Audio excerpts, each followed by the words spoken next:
బీజేపీతో పొత్తు ఇంకా ఖరారు కాలేదన్నారు టీడీపీ నేత బుచ్చయ్య చౌదరి. బీజేపీతో కలవడమా లేదంటే బయట నుంచి మద్దతు ఇవ్వటమా అనేది ఇరు పార్టీల నేతలు ప్రకటిస్తారని స్పష్టం చేశారు. చంద్రబాబు గారు చెప్పలేదు కదా, పవన్ కళ్యాణ్ గారు చెప్పలేదు కదా, చెప్పే నాకు అనవసరం అమ్మా ఇవన్నీ. మీరు నన్ను అడగాల్సిన క్వశ్చన్ కదా, వాళ్ళని అడగండి. కానీ ఏదైనా నిర్ణయించేది రెండు పార్టీల అధ్యక్షులు నిర్ణయించి అనౌన్స్ చేస్తారు. సింగులు పోలిట్ బ్యూరో మెంబర్ని, డిప్యూటీ లీడర్ని ఇవన్నీ ఉంటాయి. ఏదో సీనియారిటీలు అవన్నీ వాళ్ళు ఆలోచన చేస్తారు. పార్టీ అధ్యక్షులు వాళ్ళు ఆలోచన చేస్తారు. ఇంకా ఏం లేదమ్మా ఇప్పటిదాకా ఆలోచన ఉన్నారు. చాలా ఆశావకులు ఉన్నారు.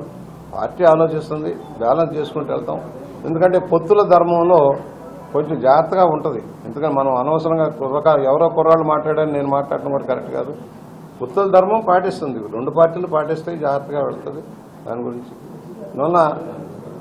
ఎవరు ఆశ, నేను మొదటి నుంచి చెబుతున్నా, ఆశించడంలో తప్పు లేదు, అడగటంలో తప్పు లేదు. నిర్ణయించేది పెద్దలు, ముఖ్యంగా తెలుగుదేశంలో ఉంటుంది త్యాగాలు. ఎందుకు ఉంటుందో చెప్తున్నా. 175 అసెంబ్లీ సెగ్మెంట్లో కూడా బలమైన క్యాడర్ ఉంది. తెలుగుదేశానికి బలమైన క్యాడర్ ఉంది, నాయకులు ఉన్నారు. ఇవ్వాల్సి వస్తే ఈళ్లలో నుంచి ఇయ్యాలి కనుక జనసేనకి మొన్నటిదాకా అంత బలం లేదు కదా. అంటే మనం పేరుగా చెప్తాం, ఉంది ఆయనకి జనంలో ఉంది, కానీ క్యాడర్గా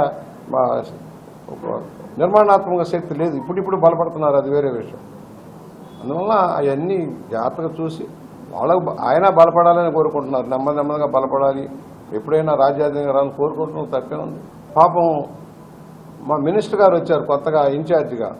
ఇప్పుడు 4వ కృష్ణుడు, 5వ కృష్ణుడు 4వ కృష్ణుడు నాకు తెలియదు. ఇప్పుడు ఆయన ఏంటి, పంచాయతీని సందర్శిస్తే పంచాయతీ సెక్రటరీ ₹1,00,000 ₹2,00,000 ఖర్చు పెట్టాలట. అక్కడ ముగ్గు చల్లడానికి డబ్బులు లేవు,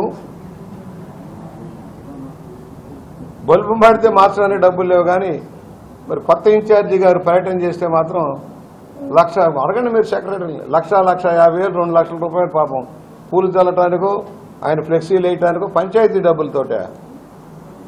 అధికారంలో రాకతలకే, ఎమ్మెల్యే కాకతలకే వీళ్ళతోటి ఇంత ఖర్చు పెట్టిస్తా ఉంటే రేపు అధికారంలోకి వస్తే అధికార దుర్వినియోగం ఎలా ఉంటుందో లెక్కేసుకోండి. నేను చెప్పలేదు కదా, చంద్రబాబు గారు చెప్పలేదు కదా, పవన్ కళ్యాణ్ గారు